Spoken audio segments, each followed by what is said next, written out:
When you first complete a ritual in the endgame, Aoife, a lost spirit, will appear.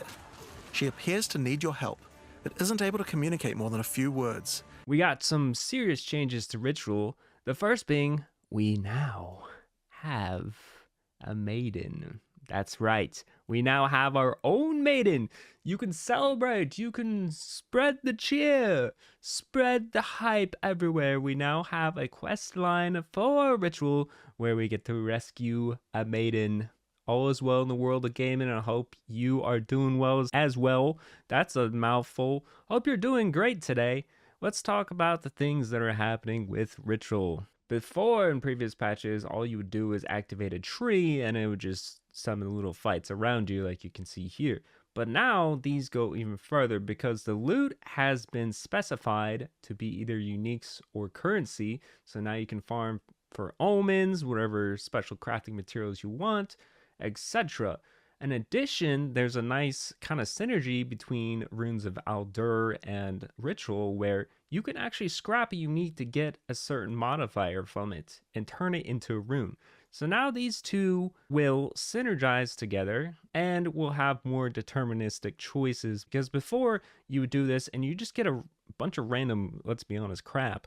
You get a bunch of random stuff in here that nobody wants. At least now it's unique, so you could chase uniques potentially if there's like a super hype unique that everyone's trying to buy, so the price is super expensive. Now you can just run Ritual and eventually get that unique, hopefully, fingers crossed.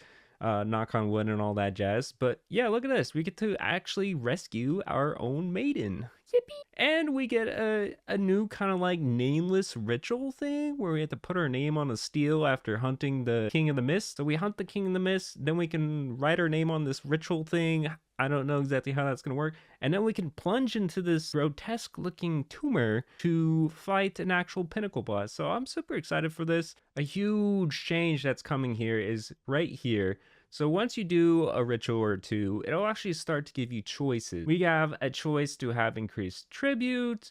All unique favors at ritual altars will instead be currency. So now if you want currency instead of uniques, you can farm for currency specifically, which is great because a lot of the deterministic crafting omens as of right now are really hard to get because they're so rare. But with this new update, we'll be able to actually chase for those currencies and get them more reliably, so you don't have to spend tons of divs just to get, you know, one of the omens that lets you only get a suffix or only remove a suffix or remove the lowest level on an item that you have that you're trying to craft so that you can make it better.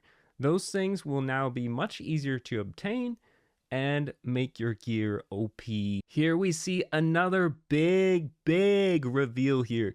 Everyone's talking about Mage Blood. Look, right there. I don't know how far you have to get in, but once you get to a certain point, it'll actually give you options that are identified as the loot that you will obtain. So right here, it's just giving you the option to get Mage Blood as the reward. My prediction for Mage Blood is that it's going to be you can two-hand a staff and still carry a scepter or a focus in your right hand. That's my prediction. Mage Blood kind of sounds like Giant's Blood.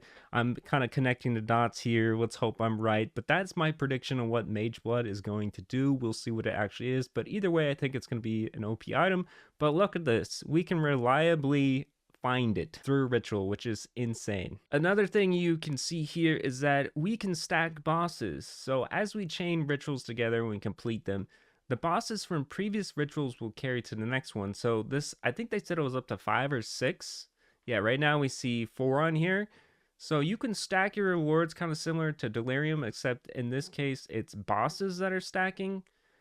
And if you can manage to defeat them all, you're going to get even more rewards, which is just going to be crazy. So I'm really looking forward to this. We even have here an interaction where you can have summoning circles inside the rituals, which will summon more bosses, which is kind of crazy. And the Queen's Ritual. So we don't know anything about the Queen's Ritual yet, but I'm assuming the Queen's Ritual is going to be like an extra unique item that we can find. But that's all I got for Ritual today. My biggest hype with it is the combination with scrapping uniques, since uniques are one of the pretty much guaranteed drops for doing rituals. We'll be able to find a lot of synergies. We'll be able to create a lot of custom runes that we can slot into other types of equipment of the same type. We'll be able to slot those special runes in, and I'm assuming this is going to be huge for custom crafting. People are going to try and find the best unique to scrap to try and get the best modifier to put on a rune, and I can't wait to see what kind of crazy stuff people come up with. What are you most excited for? Let me know in the comment section below. I hope you have an amazing day. Yeah, I yeets myself out of the world.